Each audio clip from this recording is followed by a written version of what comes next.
Hello, ये आपके पापा हैं घर पे बेटे? पापा तो घर पे नहीं है। आप कौन बोल रही हैं? मैं उनकी बेटी हूँ हुदा। हुदा, मैं थोड़ी देर बात कर सकता हूँ आपसे? आप कौन बोल रहे हैं? हुदा, मैं आपके अब्बू का ही दोस्त हूँ एक। और अच्छा हुदा, मैं आपसे थोड़ी सी बात कर सकता हूँ? वो तो घर पे नहीं है। नहीं, आपसे आपसे कह रहा हूँ, आपसे बात कर सकता हूँ? अच्छा, हाँ कर सकते हैं। हुदा, अभी टीवी देखा था आपने 2-3 दिन पहले? जी देखा था। हुदा, पेरिस का नाम सुना आपने? पेरिस? हाँ सुना है। अच्छा हुदा, ये बताइए, ये पेरिस में क्या हुआ था? वो उसको क्या, कुछ लोगों को वहाँ पे मार दिया है। किसने मारा हुदा? कुछ लोगों ने। अच्छा हुदा, ये बताइए, आपके अब्बू कौन है? मेरे अब्बू हैं। नहीं, आपके अब्बू कौन है? हिंदू है, मुसलमान है? मुस्लिम। अच्छा हुदा, आप बोर तो नहीं हो रही? हम एक काम करें, एक तरह का गेम चल रहा है, इसमें अगर आप जीत गए तो मैं आपको एक चॉकलेट दे दूंगा, ठीक है? ठीक है। ओके। अब ये बताइए कि आपके अब्बू मुस्लिम है, हम्म। और वो जो पेरिस में जो थे, वो जिन्होंने, जो आप बता रही हैं पेरिस में, वो कौन थे? वो भी मुस्लिम थे। अच्छा एक बात बताइए, आपके अब्बू ने भी कल रात मारा है ना कुछ लोगों को? नहीं, अब्बू ने नहीं मारा। लेकिन अब्बू तो मुस्लिम है हुदा। नहीं, वो कैलिफ वाले गद्दे मुस्लिम है।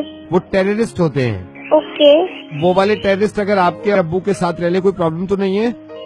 नहीं, मैं नहीं रख सकती, मेरे अब्बू अच्छे हैं। लेकिन आपके अब्बू भी मुस्लिम है, और हुदा वो भी मुस्लिम है। लेकिन वो तो टेररिस्ट थे। लेकिन वो थे तो मुसलमान, और आपके अब्बू भी मुसलमान है। लेकिन मेरे अब्बू अच्छे मुसलमान हैं। इसका मतलब ये अच्छे मुसलमान होते हैं? हाँ होते हैं बहुत सारे, मैं भी जानती हूँ। अच्छा हुदा, जी। अब आपके समझ में आ गया ना? हाँ। अब मैं आपसे पूछता हूँ, चलिए, वो जो थे, वो पेरिस में जो थे, वो कौन थे? वो टेररिस्ट थे। और आपके अब्बू कौन है? मेरे अब्बू मुस्लिम है। हाँ, है ना?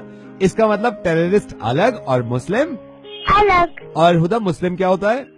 मजहब। और टेररिस्ट क्या होता है? टेररिस्ट। गुड, आप तो एक चॉकलेट जीत गई। अब हुदा, पता है चक्कर क्या है? आप 7 इयर्स की हैं, और आपके समझ में तो ये आ गया, है ना? लेकिन हुदा, ये इनके समझ में तो आ ही नहीं रहा।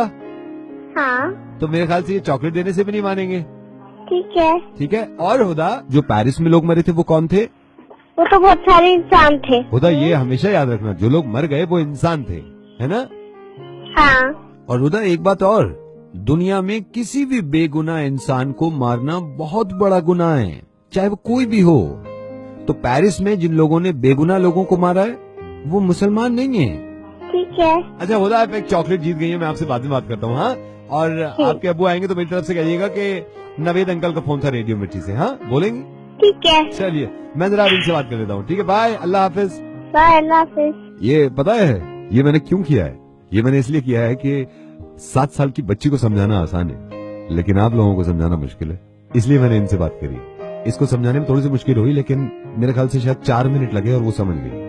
आप लोगों को ये बात मैं 6 साल से समझाने की कोशिश कर रहा हूँ कि आतंकवाद, टेररिज्म का कोई मजहब नहीं होता। अगर पिछले दिनों में सबसे कोई बुरी बात हुई है तो वो ये कि पेरिस अटैक हुआ और मासूमों को मारा। अब मेरी समझ में नहीं आता कि लोग ध्यान नहीं देते। कुछ लोग ये कहते हैं कि पेरिस में 150 लोग खत्म हो गए, कुछ लोग ये कहते हैं कि पैलेस्टाइन में हजारों लोग मर गए। एक इंसान ये नहीं कहता कि पिछले कई सालों से इंसान कितने खत्म हो गए। ये 5 चीजें बिल्कुल अलग अलग लगती हैं मुझे। हिंदू अलग चीज है, मुस्लिम अलग चीज है, क्रिश्चियन अलग चीज है, सिख अलग चीज है, और टेररिज्म अलग चीज है। अब बाकी के जो बचे 4, इनमें एक कॉमन चीज है, ये 4 इंसान हैं। बाकी टेररिस्ट को आप कोई भी नाम दीजिए। प्लीज इस बात को समझिए इस बच्ची की तरह, और इस दुनिया में सुकून और अमन कायम करने की कोशिश करें। प्लीज, मैं रिक्वेस्ट कर रहा हूं आपसे। शुक्रिया।